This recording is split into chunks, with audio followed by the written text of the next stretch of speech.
नमस्कार, तुम्हा सर्वांचं आपल्या स्टडी पॉइंट या यूट्यूब चॅनलमध्ये स्वागत आहे। आता फक्त 450 रुपयांमध्ये मिळणार गॅस सिलेंडर या राज्यातील सरकारने घेतला मोठा निर्णय। याबद्दल संपूर्ण सविस्तर अशी माहिती या व्हिडिओच्या माध्यमातून आपण पाहणार आहोत। तत्पूर्वी तुम्ही जर आपल्या स्टडी पॉइंट या यूट्यूब चॅनलवरती जर नवीन असाल तर आपल्या या चॅनलला लगेचच लाईक आणि सबस्क्राइब करायला विसरू नका। चला तर मग वेळ वाया न घालवता कोणत्या राज्यातील सरकारने घेतलेला हा मोठा निर्णय काय आहे, जसे की फक्त 450 रुपयांमध्ये गॅस सिलेंडर मिळणार आहे, ते या ठिकाणी आपण जाणून घेऊया। बघा, या ठिकाणी तुम्ही टायटल पाहू शकता। टायटल काय आहे बघा, आता फक्त 450 रुपयांमध्ये मिळणार गॅस सिलेंडर या राज्यातील सरकारने घेतला मोठा निर्णय। बघा, केंद्र सरकारने आतापर्यंत नागरिकांसाठी अनेक योजना राबवल्या आहेत। यातील एक योजना म्हणजे रेशन कार्ड। रेशन कार्डवर नागरिकांना कमी खर्चात जीवनावश्यक वस्तू मिळतात। यामध्ये गहू, तांदूळ, तेल, रॉकेल या गोष्टीचा या ठिकाणी समावेश आहे।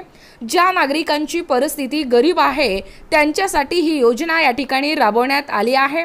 राज्य सरकार रेशनच्या किमती ठरवतात आणि भारतातील वेगवेगळ्या राज्यांमध्ये राज्य सरकार हे रेशन कार्ड देतात। आता राजस्थानमधील सरकारने रेशन कार्डच्या नियमांमध्ये बदल देखील केले आहेत। आता नागरिकांना फक्त 450 रुपयांमध्ये गॅस सिलेंडर मिळणार आहे। राजस्थान सरकारने हा मोठा निर्णय घेतला आहे आणि राजस्थानमधील नागरिकांना या योजनेचा या ठिकाणी चांगला लाभ मिळणार आहे। रेशन कार्ड धारकांना नॅशनल फूड सिक्युरिटी ॲक्ट म्हणजे NFS अंतर्गत कमी किमतीत गॅस सिलेंडर दिला जायचा।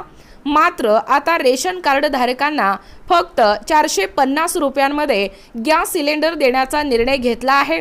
राजस्थान सरकारने रेशन कार्डच्या नियमामध्ये बदल या ठिकाणी केले आहे। राजस्थान सरकारकडून सुरुवातीला फक्त उज्ज्वला योजनेअंतर्गत लाभार्थ्यांना 450 रुपयांमध्ये गॅस सिलेंडर दिला जात होता। मात्र आता रेशन कार्ड धारकांना देखील 450 रुपयांमध्ये गॅस सिलेंडर दिले जाणार आहे। यासाठी नागरिकांना रेशन कार्ड आणि LPG ID लिंक करावा लागणार आहे।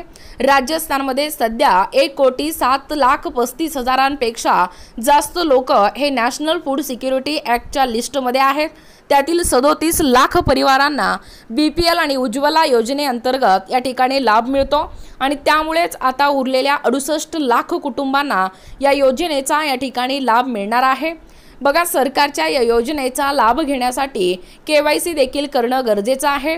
रेशन कार्ड KYC केल्यानंतरच कमी किमतीत सिलेंडर मिळणार आहे। यासाठी रेशन कार्ड आणि LPG ID सीडिंग करावे लागणार आहे, तेव्हाच या योजनेचा या ठिकाणी लाभ मिळणार आहे। बघा, एकूणच अशा पद्धतीने या ठिकाणी आताच पाहिल्याप्रमाणे हे जे आता फक्त 450 रुपयांमध्ये मिळणार गॅस सिलेंडर या राज्यातील सरकारने घेतला मोठा निर्णय। याबद्दल संपूर्ण सविस्तर अशी माहिती या व्हिडिओच्या माध्यमातून आपण पाहण्याचा व कव्हर करण्याचा प्रयत्न केलेला आहोत। अशाच प्रकारचे नवनवीन अपडेट पाहिजे असतील किंवा तुम्ही जर कोणत्याही स्पर्धा परीक्षेची तयारी करीत असाल किंवा तुम्हाला जर आमच्या अध्यापनाचे व्हिडिओ आवडत असतील किंवा तुम्ही जर आपल्या स्टडी पॉइंट या यूट्यूब चॅनलवरती जर नवीन असाल तर आपल्या या चॅनलला लगेचच लाईक आणि सबस्क्राइब करायला विसरू नका। भेटूया अशाच पुढच्या नवीन व्हिडिओमध्ये, तोपर्यंत धन्यवाद।